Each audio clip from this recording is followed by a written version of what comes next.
What's going on, everybody? Welcome back to the channel. It has been super long since I've been in the shop. I'm sorry, I apologize. Life gets in the way of having fun and building projects.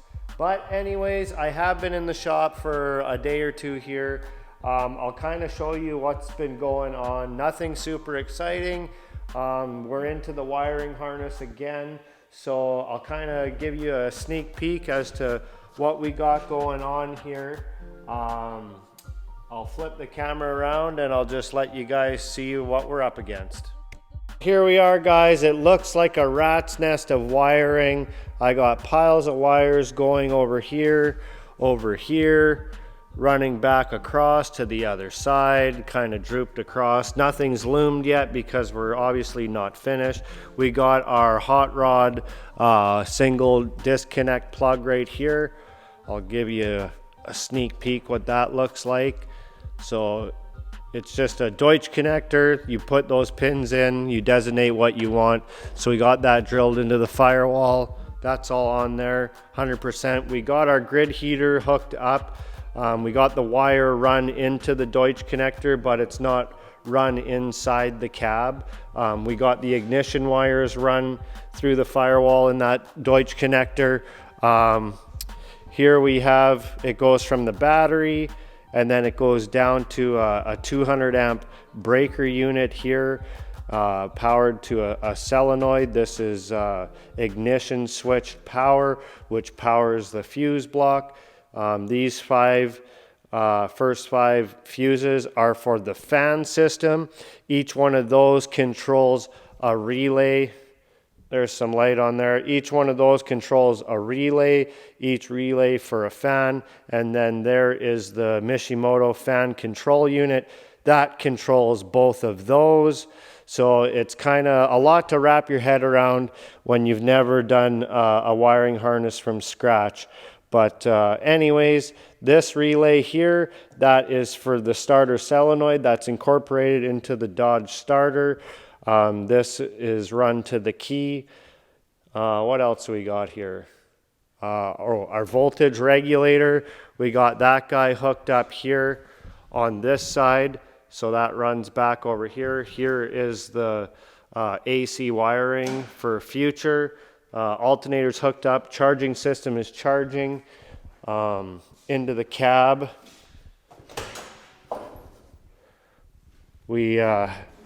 That's what it looks like on the other side there. If it'll focus there for you guys. There we go. So we got the ignition hooked up. We're working on the headlight wiring as we speak, but we have turnkey and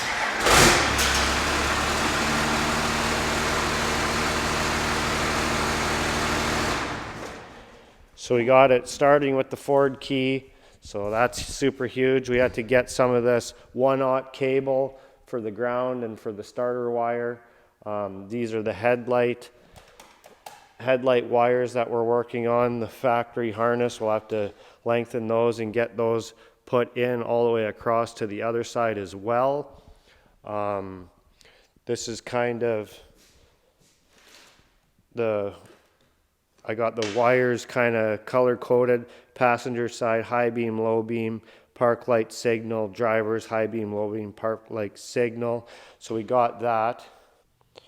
So also what I did here is I made a makeshift signal light, brake light thing that I'll hook this up and I'll let you guys see what I got. Okay guys, so this is kind of my bench test for my brake light signal light.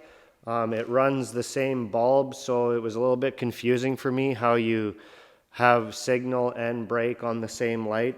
So I kind of bench tested it here. I know it looks like a rat's nest of wiring, but it's really not that complicated. I just have these little connectors. They're quick connectors just so you don't have to actually wire in the wire. So just for bench testing. So what we have here is we have a flasher. We have the brake pedal, which is just this old trigger. Momentary switch is all it is. And then we have a two-way, it represents the signal lights, right and left. So what we have here is we have power coming in. It comes to this little distribution. It powers the flasher, as well as we're powering the middle pole of the switch, of the signal switch.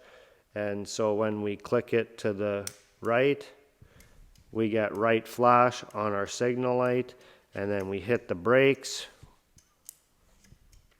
We got brake and signal, no signal, brakes, and then signal left and brake. That's kind of how it functions. I looked everywhere on the internet. I've looked at 100, well, not 100, but probably 10 different wiring diagrams. Every single person says that the power should come from the battery to the flasher and to the middle pole of the switch. Every time I did that, it would not work. The flasher would not work because it doesn't have a closed loop. What I had to do is I brought power to the switch, power to the flasher, and then from the flasher powering each of the relays. So I had to hook the flasher onto the power feed wire here so that it would go through from red to blue and blue out to the light. So looks super complicated, but it's really not. The brake switch, you have to have a 5-pin relay, not a 4-pin. So 87A, the middle one, that is where you hook your positive brake up to so you get braking. So that's where we're at, guys, on Project Arnie. Yeah, I haven't been in here for a couple months, but anyways, we're working on the wiring. It's super boring stuff. It takes a while to wrap your head around certain things and where certain things should run. One wire is literally, I think, 3 different connections. There's one at one end, one at the other, and then I'm soldering and splicing in every single wire, plus crimping lugs, yada, yada, yada, whatever. But can't give enough props to this Deutsch connector. These things are super sweet. So they crimp it on there and they make it look nice and stock. So that's about all that we got going on right now. We got to hook our throttle cable up. We got to do our clutch. We just got to bolt that up, get the brake up, put in all the fluids, and then get drive shafts made. Then this puppy can actually drive on its own power, start from the inside. And so that's kind of where we're at on the project. I thought I'd just give you a little update.